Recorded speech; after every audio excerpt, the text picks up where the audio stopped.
So I was going to do a video on my road to 19-inch arms, currently sitting at 18 and 5/8, when in my feed popped up a Renaissance periodization video on scientific arm training. So I thought I would give that a little bit of a dissection instead. And we're going to train it with a scientifically based arm workout. So Geoff does describe later in the workout what would constitute a science-based training plan, but I think most of those definitions are so broad that a reasonable training plan would have pretty much 100% overlap with the science-based training plan. So for me, I think in a lot of cases, it's a term that doesn't really necessarily have a lot of meaning. So our first exercise is the overhead tricep cable extension. Love it. Big fan of these. I really like overhead work in order to focus on that sweep of the long head. To me, this is pretty much essential if you want to maximize arm development. This overhead version does hit the long head of the triceps a little bit more, but I think that focusing on long head of the triceps is massively overrated. I don't love that as much. I mean, the long head is extremely important.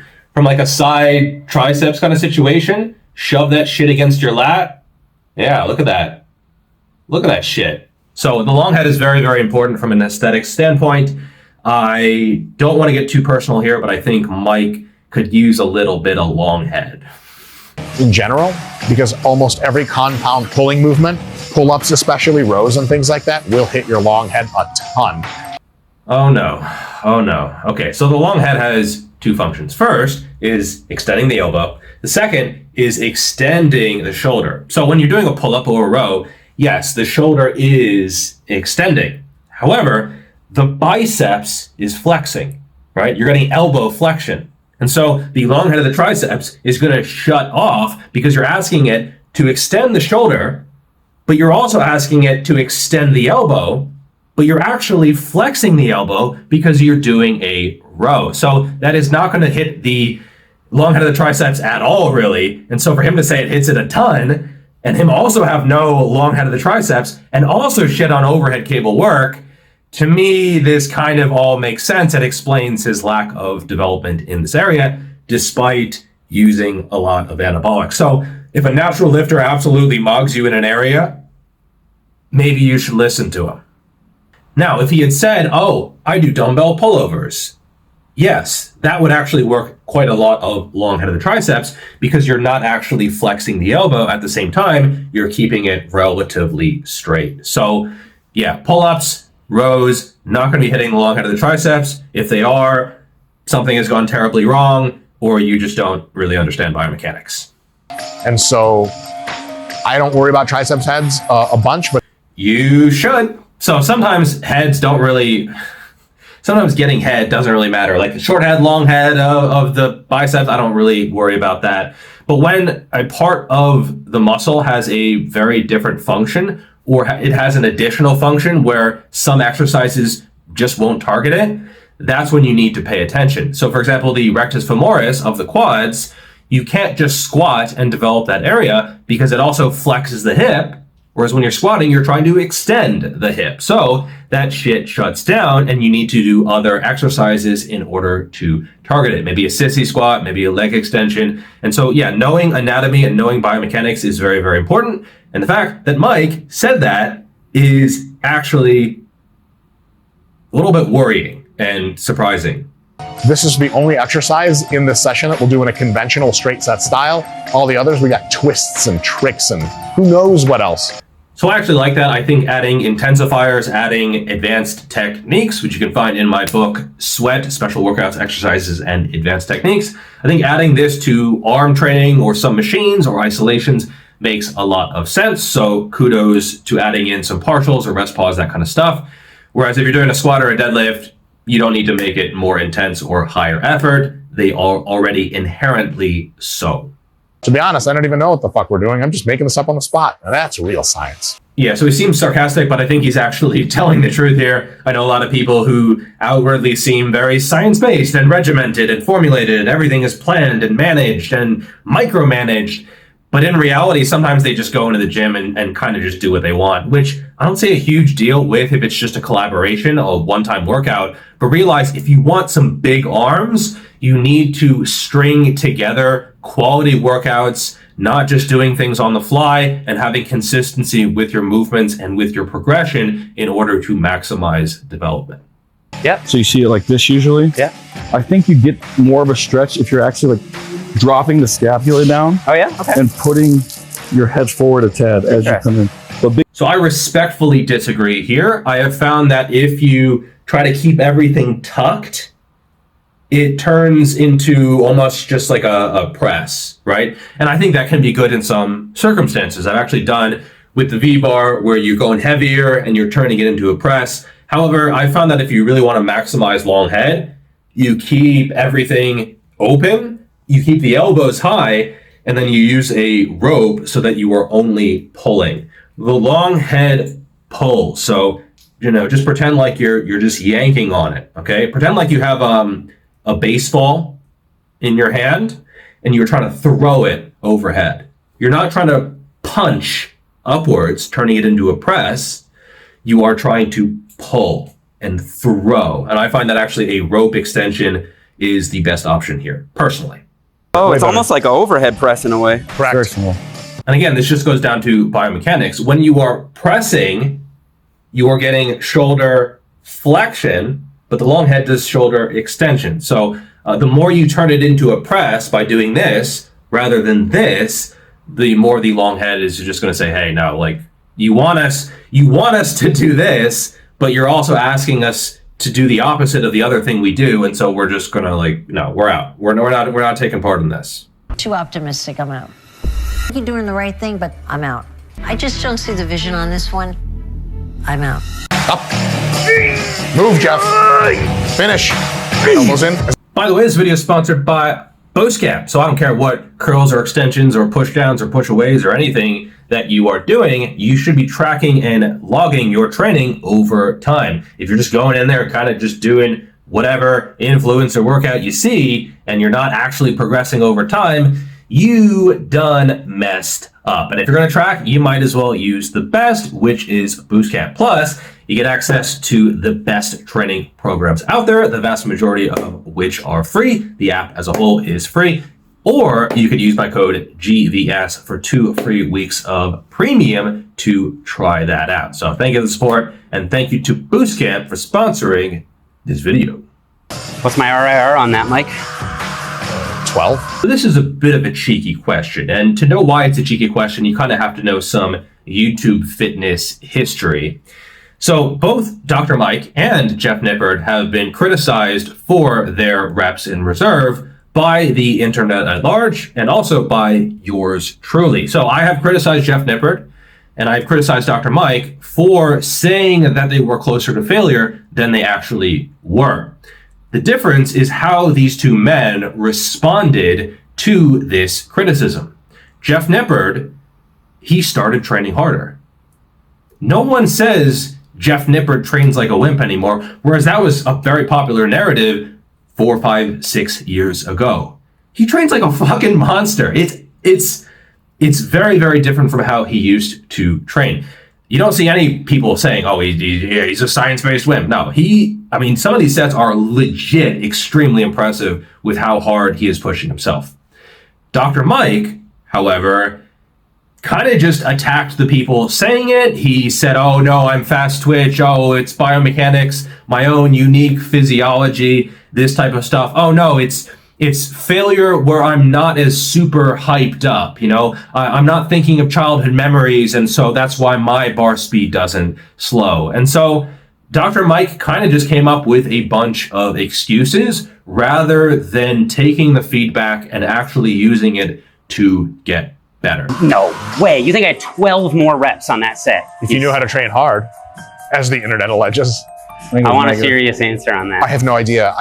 Yeah, so for an exercise scientist expert to say that they have no idea how many reps in reserve someone has left is absolute BS. But Mike is forced to say this because it's what he said about himself earlier when his reps didn't slow at all, but he said he was at failure or very, very close. So it's a bit of a coping mechanism here, and this is why Geoff is surprised. if you see a hard set, you should know, okay, maybe he had one or two. You don't know for sure, but you should at least have a guess. And so the fact that Dr. Mike's like, nope, no, I have no idea, it's a big red flag. Almost never judge RIR externally because you never can tell how much someone is keeping in reserve psychologically. And slow Well, twitch. I don't think it has much to do psychologically. I think it has to do with what my muscle, how much force my muscle is capable of producing at the end of that set. Either I can do it or I can't, right? No? So Dr. Mike is what I like to call, and this is a technical term, he is an expert bullshitter. A lot of politicians are really good at this as well, where they string together a whole bunch of words, sentences upon sentences, but it doesn't actually mean anything. And it can be deceptive, it can be manipulative, it can be working around an issue that maybe they don't actually want to tackle. And so, yeah, he's full of shit. Muscles typically, though muscles are the end node of force production, the biggest factor to force production once you have a muscle of a certain cross-sectional area is how much nervous system throughput you're having. If you went to violence at war level places, you could have 5 or 6 reps more. Disagree. But it would be like a hugely fatiguing thing. I've gotten 5 more reps if I went violence and war. Yeah, Okay, that's I'll do it. but that's assuming you're capable of it. Honestly, that's a little fucking insulting. I'm not trying to be insulted on Geoff Nippard's behalf or anything, but the reality is, like, if you do a really hard set, you get 12 reps, someone says, oh, but if you really knew how to push it, if you know how to tap into your physiology and psychology like I did, you get 5 more. It's like either way, he's proven right. If Geoff had gotten 17 reps, he would have been proven right. If Geoff only gets 12 reps, oh, it's because you don't know how to tap into things as I do. And this is just a coping mechanism. Mike has been criticized for training like a pussy by many people on the internet, but he's actually saying, okay, no. It's because you don't know my failure. My failure is different because I'm the one who knows how to push myself more than other people because I tap into this psychology and other people don't know how to do that. Yeah, that's what it is. Good, awesome. Slow, controlled, beautiful. Move it. Believe, Geoff. It's going up. Yes, science. Lock it. Yeah. Fuck yeah. And then slow, as if you're going to do another one. Good stuff. My man. How many did you count? I think it was 12. What can I say? Nippard's a fucking stud. These 2 reps are tougher and grindier and ballsier than I've ever seen from Dr. Mike, and I have seen hundreds of his sets. So, fucking legit set. Nice work. Do you do an arm day, or is this more so for like educational demonstration purposes? I don't do an arm day. What if they're a weak point, and it's something you're trying to bring up? Give yourself that arm day to really focus. It's probably honest. So I've had 2 arm days in my program roughly per week over the past few years, and they have treated me very, very well, and I will continue to do so. But that is not a requirement. I think everyone should try it out, at least for a few months, to see how it treats them. But it is certainly not a requirement. I know basement bodybuilding got to his 18-inch arms without a singular arm day, so it is by no means necessary. But I do think it is worth trying out, especially, again, if they are a weak point. Order of exercises, exercise selection, and the frequency at which you hit them is so much more important than like, well, let's have some arm days in there. Okay. Yeah, I agree with that. That's well said. Other variables are going to be more important than the exact split that you use, and I still see some splits overvalued, or people say they're dead. Like push-pull legs is dead. Like, well, why is it dead? It just doesn't really make sense. I think there are a whole lot of splits that can work really, really well. Other variables are definitely more important, as Jared said. If you can do that by keeping your elbows as tucked in as possible. Yes. I like it. So I found this interesting. Geoff Nippard's sort of preference for Skullcrushers was doing them in this sort of pullover fashion where you're getting elbow extension, you're also getting shoulder extension, so it's going to be a pretty decent chunk of that long head. Whereas doing them in this tucked fashion, you're no longer getting shoulder extension. You're extending the elbow, but without that shoulder extension, it's just not going to be working quite as much long head, which is fine. But I do think you want at least one of those movements to be targeting the long head and having that be the limiting factor if you want to maximize arm development, especially if you're interested in arm size. That shit is important. And if you're interested in maximizing the tape measure, well, The tape measure goes all the way around that stuff. So yeah, if you're interested in just maximizing that number for ego purposes or whatever, long head work is super important.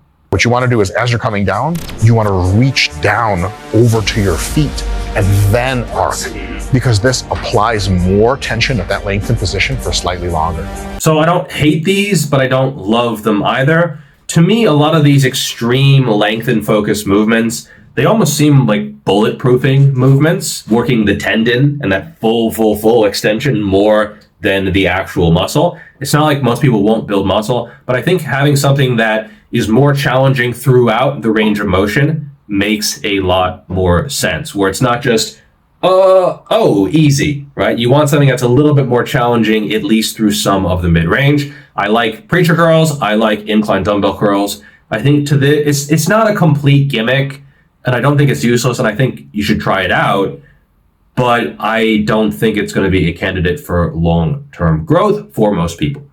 The axial fatigue from having to have the force transduced through your spine. You guys ever get back pumps from cable curls? I get them all the fucking time.